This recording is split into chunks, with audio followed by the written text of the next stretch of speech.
Hello friends, कैसे हैं आप सब। तो डियर, आज का जो क्लास है ये हम लोगों का क्लास 6 का चैप्टर 2 है, आखट खाक संग्रह से भोजन उत्पादन तक। तो डियर, आज की क्लास को हम लोग यहाँ पे कंटिन्यू करने वाले हैं। ये इसका सेकंड पार्ट है। फर्स्ट पार्ट का लिंक आपको डिस्क्रिप्शन बॉक्स में मिल जाएगा, ठीक है। तो चलिए स्टार्ट करते हैं।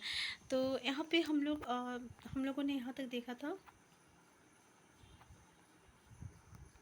एक नवीन जीवन शैली। तो यहाँ पे क्या देखने को मिलता है, देखिए जो जो इम्पोर्टेंट है ना वो हम आपको सिर्फ बताएंगे, और ऐसे हम बस एक बार आपको बता दे रहे हैं। जैसे कि यहाँ पे जब हम लोग बीज को बोने लगे तब हम लोग ये देखते हैं कि बीज को बोने में बहुत टाइम लगता है और फसल तक होने में, और उसका देखभाल करना पड़ता है। तो कई महीना लग जाता है, साल लग जाता है। फिर उसके बाद वहाँ तक, और उसमें क्योंकि फसल को करने के लिए बहुत सारा काम होता है, जैसे फसलों का पकने तक फसलों की जो पौधों को सिंचाई करना पड़ता है। फिर खरपतवार हटाना पड़ता है। खरपतवार मतलब ऐसे पौधे को कहते हैं जो कि आप देखते होंगे कि पेड़ और पौधे के बीच में जो ज़रूरती के पेड़ नहीं होती है, वो सब घास फूस उग जाता है, उसको हम लोग खरपतवार कहते हैं।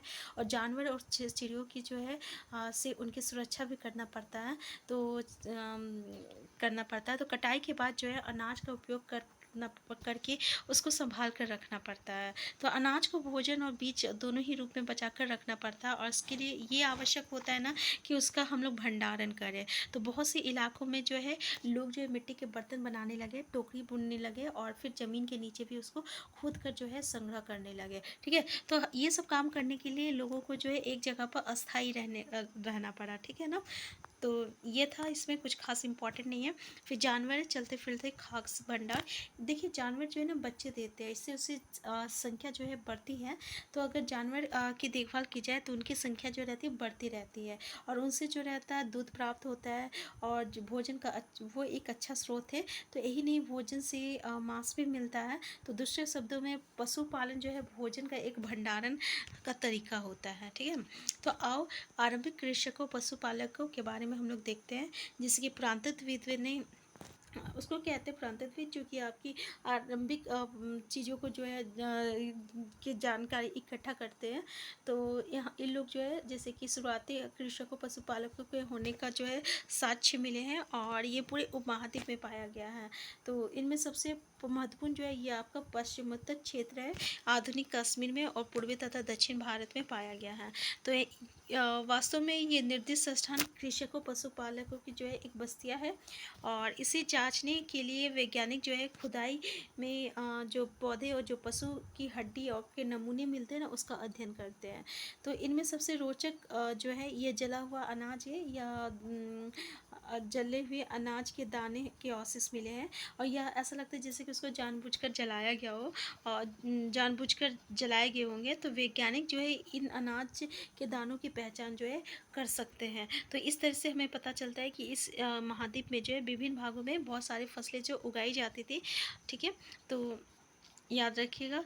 अब यहाँ पे अस्थाई जीवन की ओर, जैसे कि अब हम लोग देखें कि अस्थाई जीवन की ओर किस तरीके से लोग अस्थाई हो गए थे, एक ही जगह पे अब रहने लगे थे खेती के लिए, ठीक है।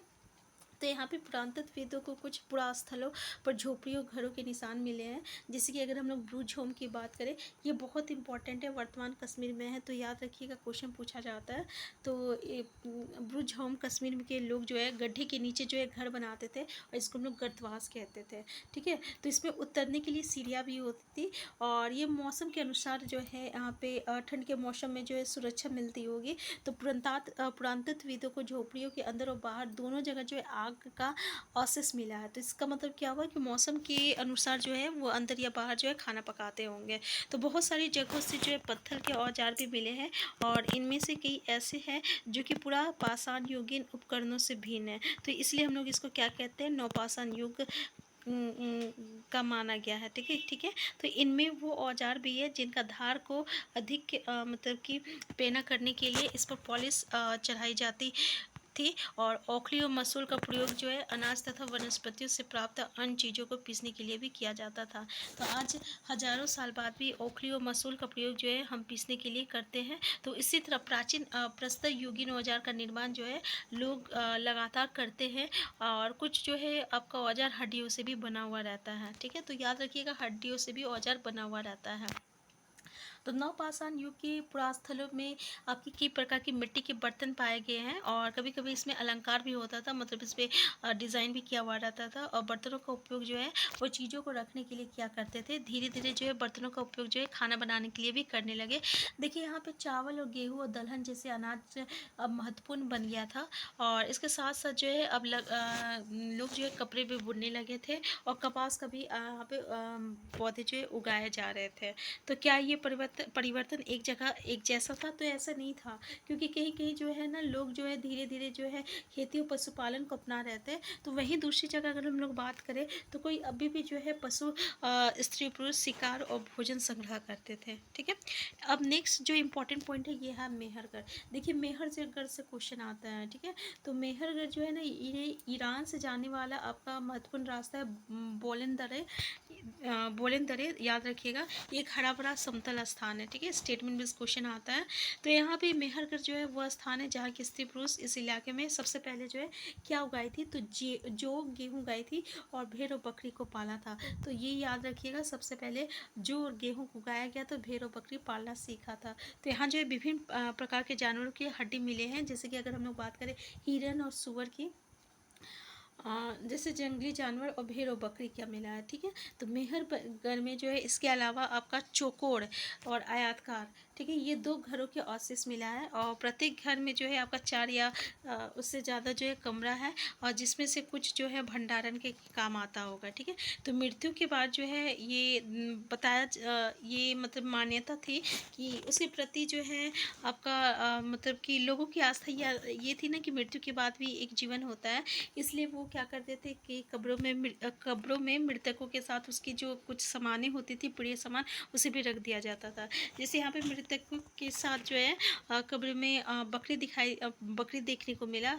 ऐसा लगता है कि जैसे कि मरने के बाद जो है मृतक के खाने के लिए वो रखा गया हो। तो यहाँ से ये क्वेश्चन पूछा जाता है मेहरगढ़ से। तो आज का क्लास हम यहीं तक रखते हैं डियर, क्योंकि नेक्स्ट क्लास में इसका हम लोग एमसीक्यू करेंगे और एमसीक्यू में थोड़ा सा टाइम लगेगा, तो जो कि पॉसिबल नहीं है आज का क्लास करने में। तो हम नेक्स्ट क्लास पे करते हैं। अगर आप चैनल में नए हैं सबसे पहले चैनल को सब्सक्राइब कर लीजिएगा। वीडियो हेल्पफुल होगा तो प्लीज़ लाइक शेयर करना मत भूलिएगा। Thank you.